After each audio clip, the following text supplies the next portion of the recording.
Hello, and welcome to EPR with your favorite environmental nerds, Nic and Laura. On today's episode, Nic and I discuss time travel. We talk to Dwayne Estes about measuring success, quantifying natural history, and grasslands. And finally, let's talk about grasslands. There are two main types, temperate and tropical, and the height of grass depends on the amount of rain it gets. Some grass can be less than a foot tall, while others can grow up to 7 feet tall. Although the tallest grass is actually bamboo. That's right, folks. Bamboo is a type of grass that can reach a maximum height of 137.9. Oh, how sad. It doesn't quite get to 38 feet. How about that? It's almost there. Almost there. That's the tallest one ever measured. So how about that? And if you drive across it in really dry conditions, it can set your truck on fire. I'm sorry, what? I've seen it happen, folks. You didn't know this? No. Yeah, there's a lot of meadows in Florida that we have to do sampling on, and I've had colleagues who've driven their trucks out in really dry conditions and caught on fire. Oh my gosh. I'm traumatized. Right? Got to be aware. Wow. Well, okay. Hit that music.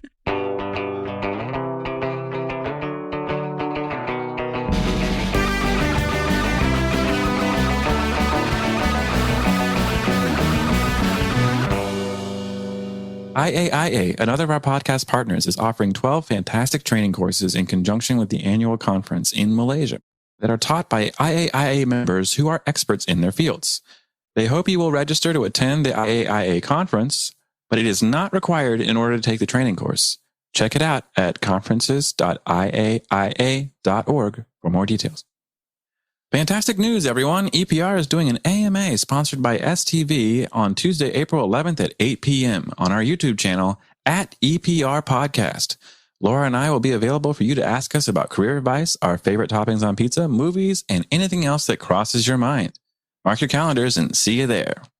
In a world where we do an AMA sponsored by STV.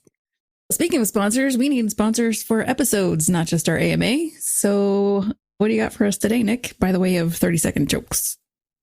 Here we go. All right. So, we're talking about grasslands. What do grasslands need? Fire.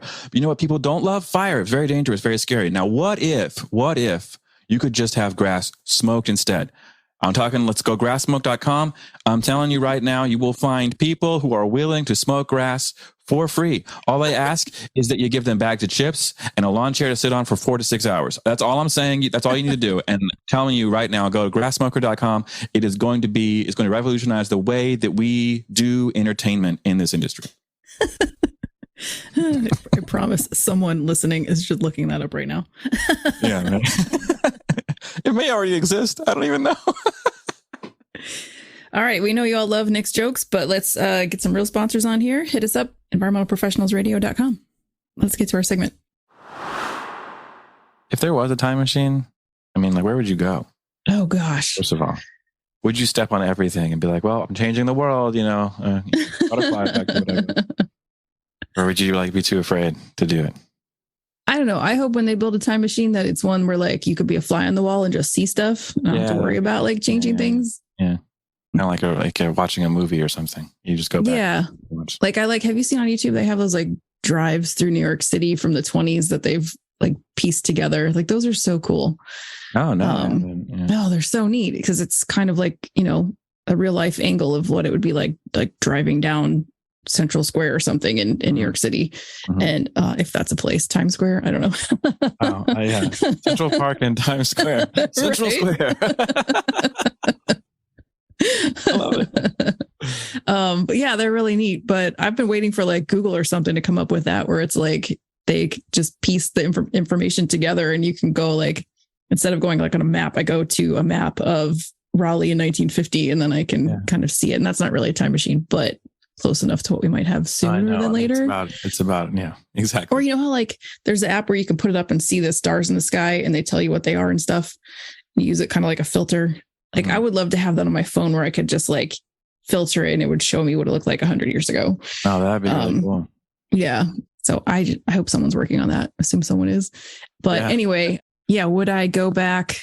Where would I go? I don't even know. Yeah. I'm curious about all of it. I know. It's hard to choose, but dinosaurs, obviously. I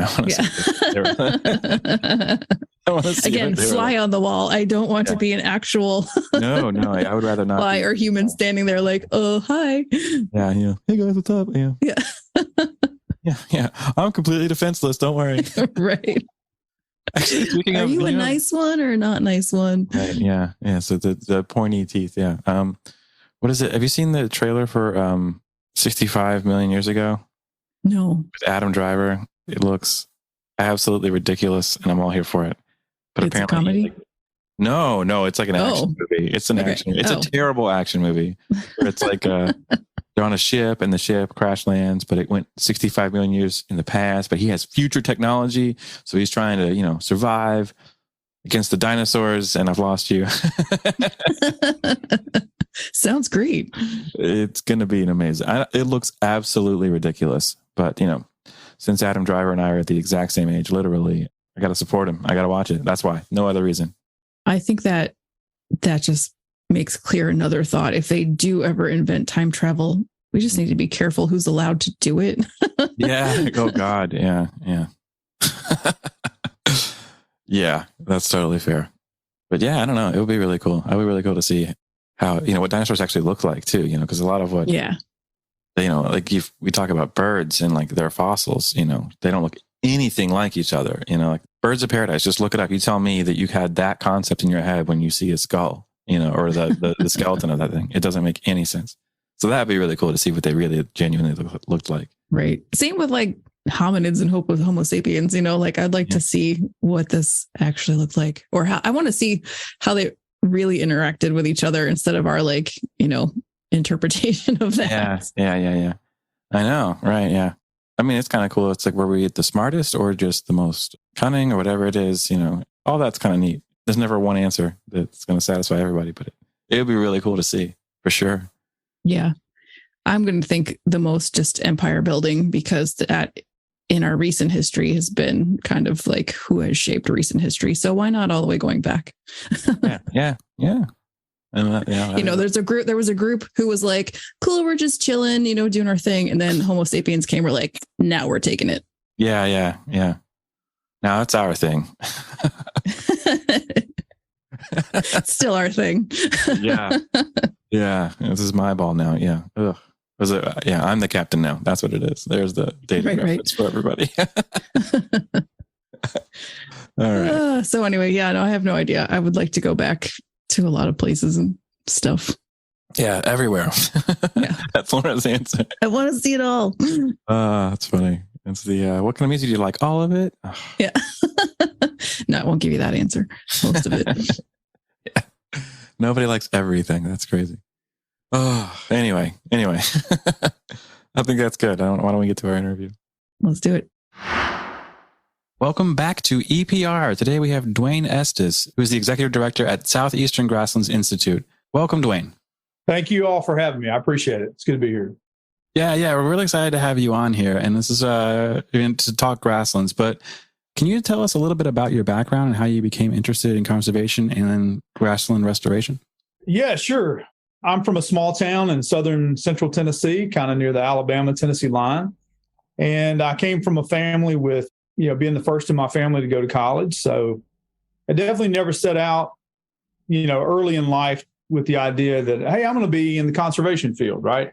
I just sort of stumbled into it, literally. And I think with a lot of things, there's all these various coalescing paths that lead us to where we are. And I've thought a lot about, what led me to where I am and how did I get to this point? And I think about all these different life experiences that I draw from, like becoming a good writer because of my junior year in high school, having a really good English teacher has served me very well, the public speaking that I've done. But when it comes to conservation, I literally stumbled into it. I had this idea in the 6th grade, way back 33 years ago, 1990, that I was going to read every single book in my middle school library. Oh, and, wow. Coming into the start of my 6th grade year, I was not a popular kid. I didn't have a lot of friends and was not an A student. I was a C student. I said, this year, I think what I'm going to do is I'm going to come in, I'm going to get a girlfriend, I'm going to make straight A's. I'm going to have on my new clothes. Yeah. And I'm going to read every single book in this middle school library before I get out of here in another 2 years. And so later that week, I went in and I said, all right, today's library day. I pulled this book off the shelf and I looked at it. I was like, no, I'll come back and read this one another time. And the very next book that I pulled off the shelf literally changed my life. I tell people it saved my life. Oh, that's amazing. Because from then on, for the next 6 years of my grade school education, I studied trees and plants for no less than 3 hours a day, every day. And that opened up a world of opportunity for me that, if I hadn't have done that, I would be relegated to a life of probably no education, working a dead-end job, and like so many other people from where I come from. So I'm very grateful that I just sort of stumbled into the world of conservation because of a book 33 years ago. Wow, that's incredible. That's really cool, though. And it's really neat to think this is really just it's just a little bit of inspiration is all you needed, and you were hooked. So how did that lead to the Southern Grasslands Institute now? What's the mission of the organization, and how did you become involved with them? Yeah, I gave you the way back version, right? Right. Background on that. But the more focused perspective on that is because by the time I, had gone to college, I was really, really well versed in knowing botany. And so I was pretty much already this sort of burgeoning mini expert in the plants of Tennessee and North Alabama and that sort of region. So that naturally led me to go to college, and I was able to get a nice position eventually at the University of Tennessee, did a PhD there. And it was while I was a PhD student that I fell in love with Southeastern Grasslands, these little beautiful prairie remnants and glades and savannas. And that's where I really began to realize that it's these places that they're the hot spots for our biodiversity here in the South. And they are the last places for most of our highly endangered plants and animals. Again, I didn't set out to go create a new organization for grasslands. That love for botany and grasslands paved its way for me into a career where I became a professor.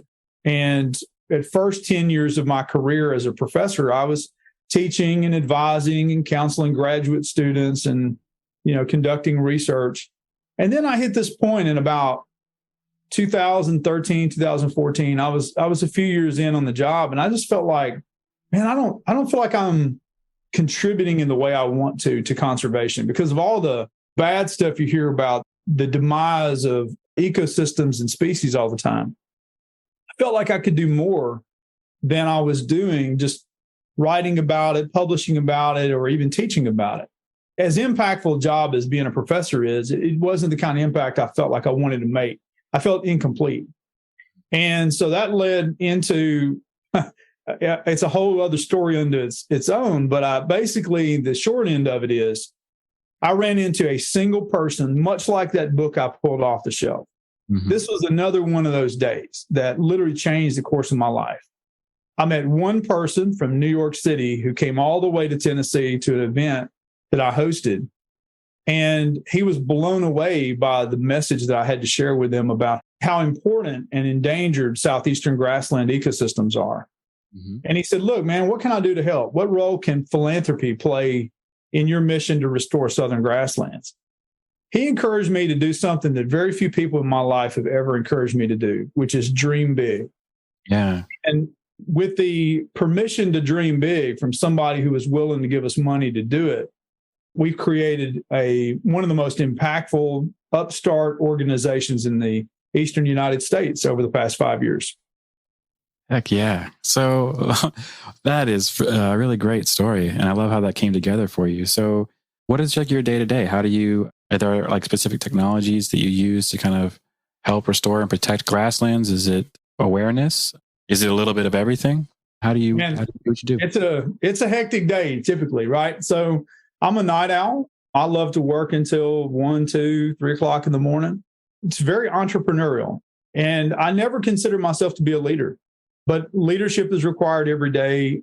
Entrepreneurship, if that's a word, is certainly something I do every day. I'm a fundraiser, but I'm also a researcher. I'm still a professor.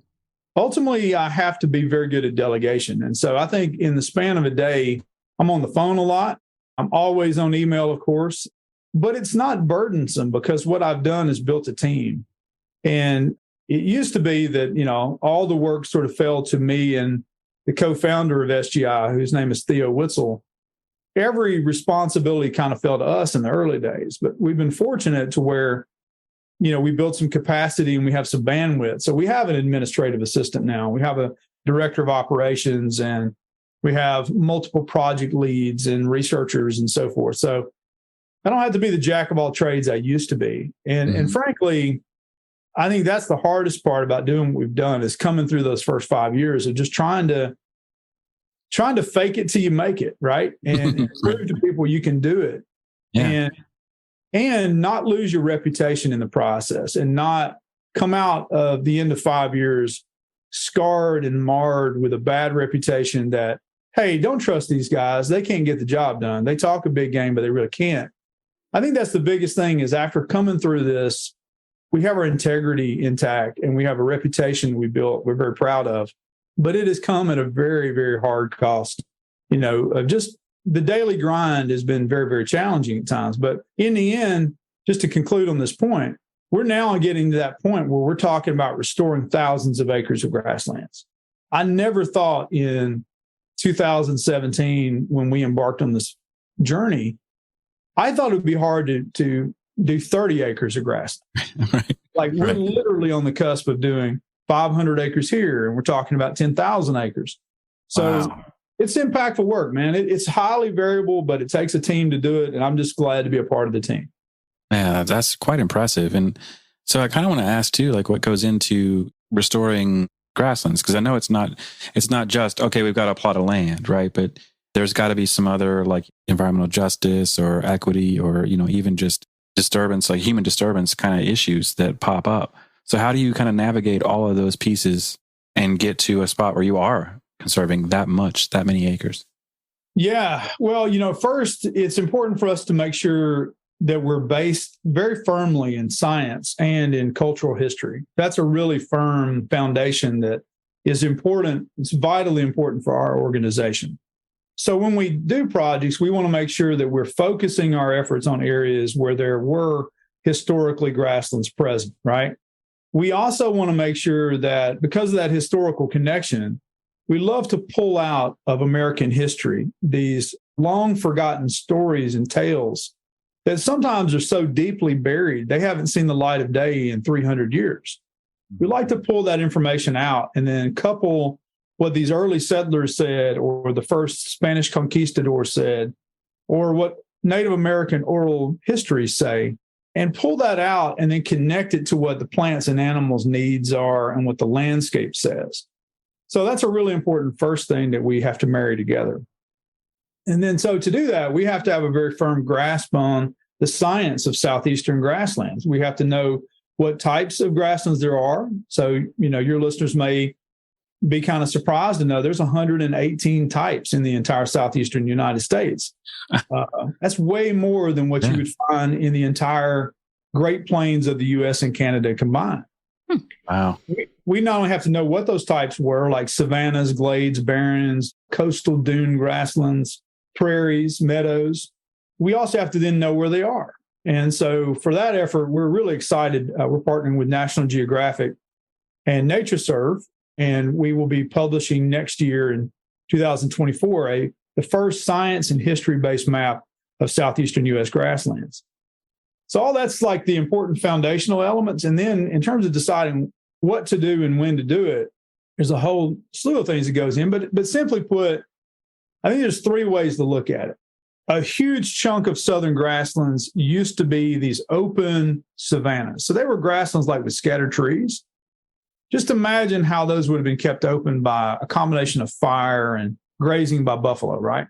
If you take fire away and you take buffalo away, those treed grasslands become forest. So much of the southern landscape today that is today forest historically was open grassland with scattered trees. Then you've got these grasslands that were historically beautiful, open, treeless prairies. They were open prairies because they had such fertile, arable soil. Well, when the first settlers come through, those are the perfect places to begin to put in crops of corn and cotton and tobacco. And so those prairies became the agricultural fields that we see today. And then finally, you have this last category, which are these open, fertile meadows. They weren't really great for growing crops, but they were perfect for grazing. And so the very first settlers who came through, like off the Atlantic coast, they didn't mean to, but they overgrazed these meadows in the Shenandoah Valley of Virginia, for example. So we have to kind of know that long history before we can figure out and diagnose how they should be restored today and going into the future. Okay, it's coming together now. We have a question in here about your interest in early settlers. Coming together. I think I could guess the answer now to that question. But first, and by the way, I hated history as a kid. I hated history. Yeah. How am I ever going to use this? Yeah, right.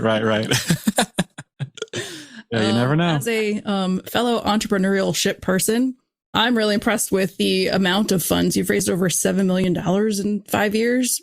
So if you are willing to share some of your successes in fundraising or what you've learned over the years, since it doesn't sound like that was really your background or intention. That's right. That'd be awesome. Yeah.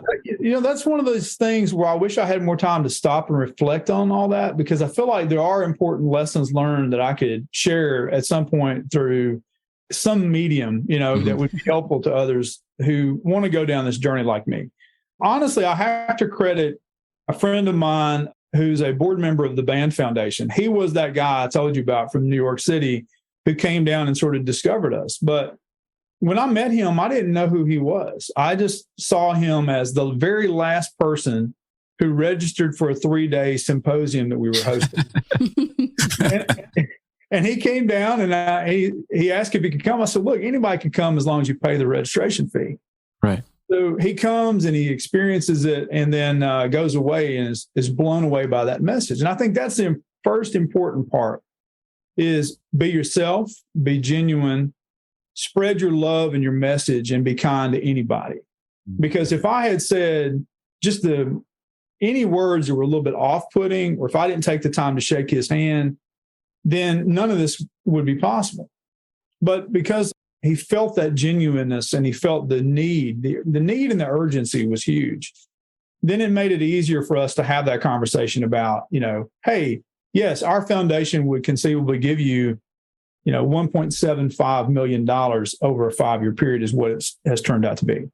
Mm-hmm. But to get to your question, I guess, so that more specifically, that was absolutely another pivotal point in this sort of life journey that we're on. But to have a foundation who comes out and says, we're willing to go in with you guys on this concept, we're willing to put our own money in the game, and we're willing to help you find other foundations and other philanthropists to connect to who will join us. And so, they didn't give us $1.75 million right off in one check. I naively thought that's the way it would happen. Right. Instead, they made us work for it very hard. So they first gave us $20,000 as a planning grant. We spent all of the first year just simply putting the foundational steps in place, developing a concept paper, writing the beginnings of what will become a strategic plan, writing a business plan. All those are critical, introspective steps that were essential. If we hadn't have done that, I think we would have mismanaged their money, for example. I think we had to do that step. Secondly, then they gave us a series of challenge grants. Once we met each one of those hurdles, they said, all right, guys, you're now ready for your first challenge grant of $250,000. Here's the kicker. You got to raise $250,000 in 8 months, and then we'll give you $250,000. So I'd never raised any money, and we immediately got to work, and we raised the $250,000. And so from there, it was another series of challenge grants. But as we brought them on, what that did is gave us credibility as long as we were able to uphold our reputation and get these proof of concept projects off the ground. And it was a struggle at times to keep all that together. But as we were successful, then the National Park Service came, and the U.S. Geological Survey came. These federal agencies came. Then these state agencies came. Then other private philanthropists and foundations came to us.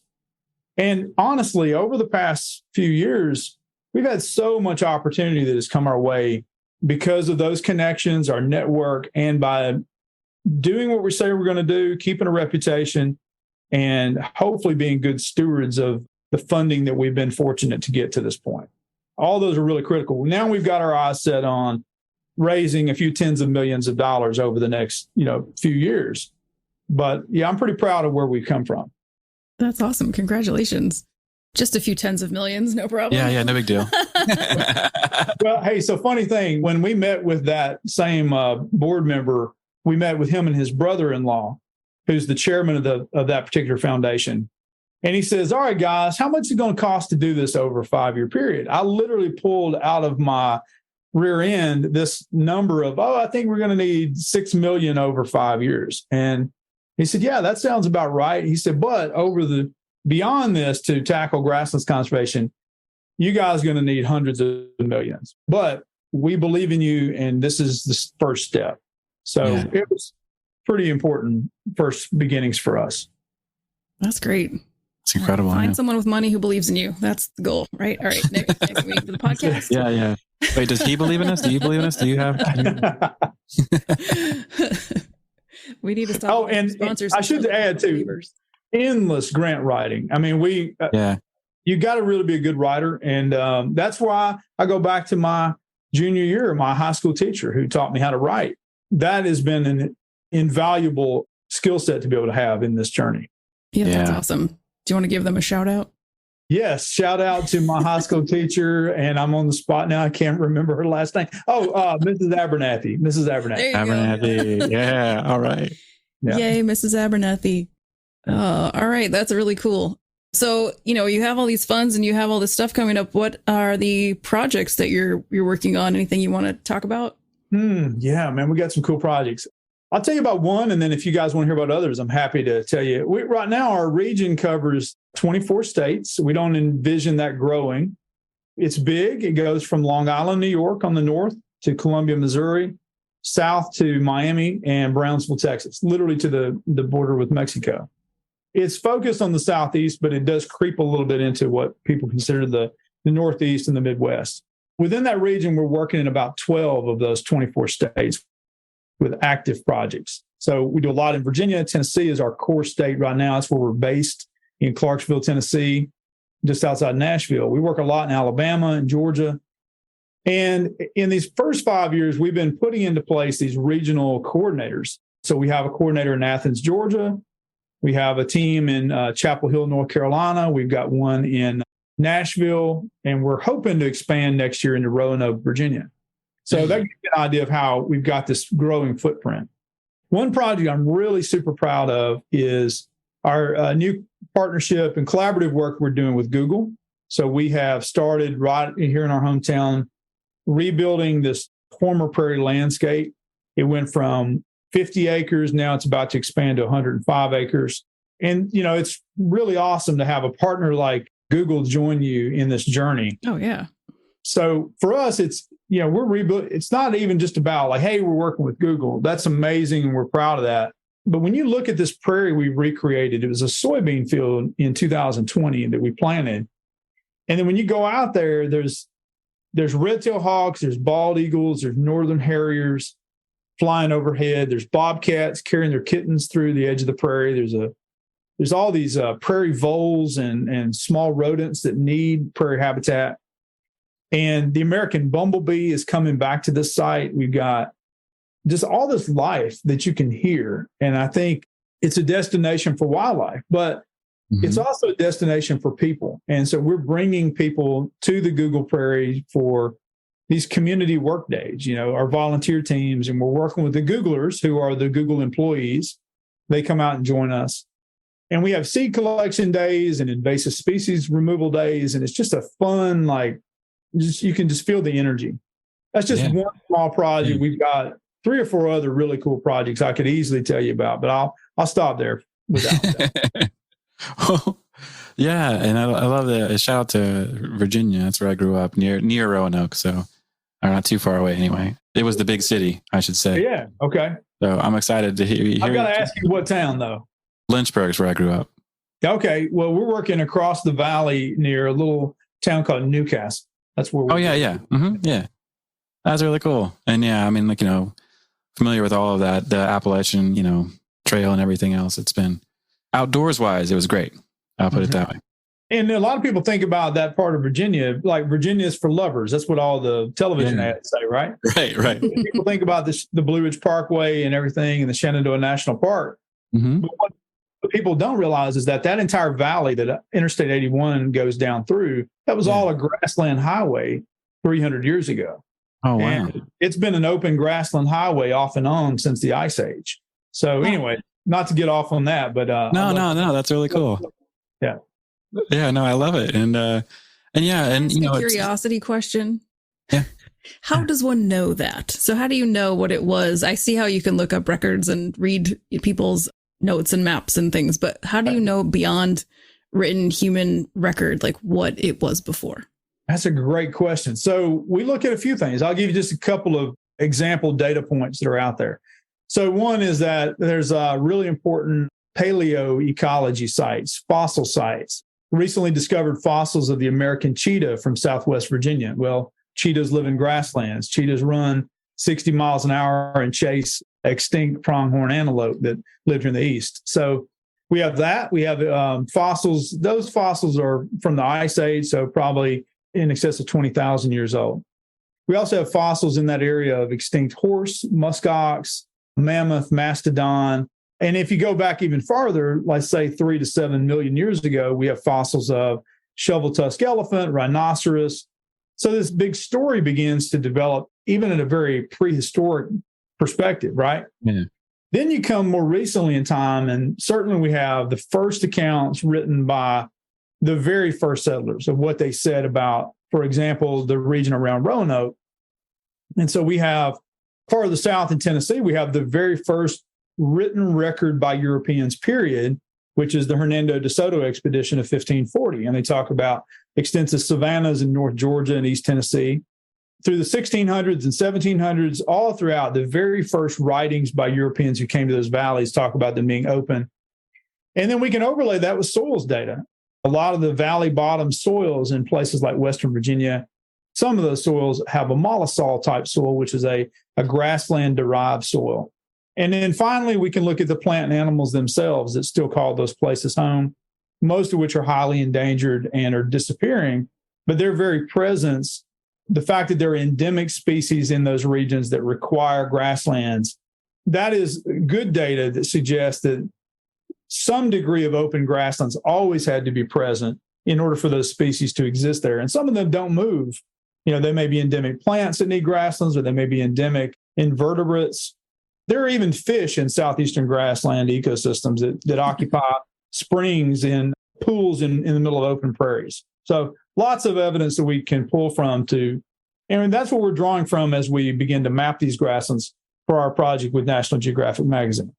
Yeah, that's very, very cool stuff. And, I love that, there's a component of, using historical data to get to where you are now. But okay, say you know what it's supposed to be, right? You've got your project, and now, like, what are those challenges facing you once you actually start to restore? And how do you adapt to, changing environmental issues like climate change? Because it's a different, there's different water tables than there were before, all kinds of stuff like that. How do you kind of pull all those things together to do what you need? Well, you remember I told you about the sort of the three conditions that most of our grasslands were in, and then they underwent those changes, right? So we have to take those variables into account. But let's say, for example, we're talking about the prairie project we're doing with Google. In that case, it's been a soybean field for probably 50 years. It's been off and on a cornfield before that. If you go back into the 1800s, at various times, it's been a tobacco field. And eventually you get back to about 1830 when that thing was actually a prairie. But you've got we're right at just shy of 2 centuries of change that it's undergone. In that case, there's no prairie to come back from. There's nothing to restore from. Mm-hmm. So we have to, one, know that from a collection of evidence that it was likely a grassland existed there. Secondly, then we say, okay, if we have an opportunity now, if Google has given us a grant to bring prairie back, but there is no seed to come back from, right? We have to find out where to go to get that seed. So in that case, we go to nearby Fort Campbell Army Base, or we go into adjacent Kentucky right across the state line, and we harvest seeds from little bitty prairies that still manage to exist on the land. Now, we're very fortunate in north central Tennessee and Kentucky that we actually have a company called Roundstone Native Seed that has most of the seeds we need for ecological restoration. Oh, wow. And so in that case, we're able to buy that seed on the market. And, if you're in Texas, you have that opportunity. If you're in Kansas and Nebraska, you have those places. But guess what? If you're in Virginia, probably more accurately, if you're in North Carolina, South Carolina, you don't have a place to go to buy the seeds you need to restore those prairies. So once we have the seeds and we have a funder, right, or a willing landowner, then we come in and we prepare that site. And in the case of a soybean field, that's very easy to restore. We use a lot of heavy machinery and tractors and, those kind of farm implements. And we use a no-till drill to put the seed in the ground. And then there's a lot of follow-up to that. You got to make sure the weeds aren't overtaking it or that invasive species are taking over. You may have to be, very carefully apply herbicides to that to help manage it or mow it a couple times. Mm-hmm. And now here we are, 3-4 years have gone by. It's looking beautiful. And because we carefully managed it, we had all the right partners in place. It's that destination where the people can come and the wildlife can come back to. But if you take, just as a quick aside, the meadows near Roanoke, those require a totally different strategy for restoration. Or if you think about a pine savanna in North Carolina, let's say out near Wilmington somewhere, that requires yet a totally different strategy even still. So we have to take all that into consideration as we rebuild Southeastern grasslands. Man, awesome. That's really cool. It's really cool work. Makes me miss the restoration I used to do. There you go. Yeah, it's really fascinating. However, it's the perfect time for field notes. I want to read this like Oprah. Field notes. This is the part of the show where we talk to our guests about memorable moments doing the work, and we encourage our listeners to share their stories using the hashtag field notes so we can read them on a future episode. And I promise we are going to start doing that. But Dwayne, you must have something interesting and memorable, at least one story you can share with us. Oh my, about field notes? Yes. Yeah, I've got a decent story for you. So this was about 10 years ago. We were doing the kind of work we're doing now. We just weren't yet the Southeastern Grasslands Institute doing it. I was just me sort of in my role as a professor. And we had gotten a small grant from the National Park Service to go and work on conducting these inventories of these very remote grasslands. Now, think about that. We're talking about the Southeast. Where possibly could you go to get very remote? I mean, treacherous. We're talking about rattlesnakes, copperheads, dangerous flash flooding. I mean, all, falling and breaking a bone. Mm-hmm. All these are like possibilities with this site that we were doing. It was part of what's called the Obed Wild and Scenic River. And you never would expect there to be grasslands in the middle of Appalachia in this deep, deep river canyon, right? So we get this contract because in the bottom of this canyon, and it's walled in by sandstone cliffs, in the bottom of this canyon, the floodwaters are so intense in the winter and spring months that it actually keeps this swath of land beside the river open as miniature prairies that have been there for thousands and thousands of years. And so we get this contract with the National Park Service to go and survey this 5-mile stretch of river canyon, right? And so there's all this logistics, like we got to park the truck at this point. We got to station another truck down here. We got to make sure we have enough food and water and all this stuff. And so we go all the way through this canyon one day, and we're just bone tired. I mean, we've almost stepped on 11 copperheads. I kid you not, 11. Yeah. Uh-huh. We get out of this thing, and I told my guys, I said, look, let's just go back to the hotel 50 miles away. We'll get the truck tomorrow because we got more to do tomorrow, right? Right. So we go to the hotel, we come back. The next day, we do the same thing. We finish going down this long, treacherous river gorge. We get out and we go back to our truck that is supposed to be parked at this campground at the National Park Service campground. And we get there and it's 11 o'clock at night on the end of the second night. I'm like, man, I know we parked the truck right there. We're talking about a giant Ford F-350 4-door extended cab university truck. Yeah. And I go over there and the truck's not there. And I said, man, so I go to this camper. It's like 11 o'clock at night. And I'm like, hey, man, have you seen a white truck that was parked over here? He says, oh, dude, you didn't know about that? I said, what is there to know? He said, oh, that thing burned up, man. You should have seen it last night. That fire was 40 feet high. No. Couple of kids, they came with their grandparents and were unsupervised. And one thing led to another. One grandparent went to the restroom, one went down to the river to fish. And these two kids decided it was a good idea to pour some gasoline on the fire.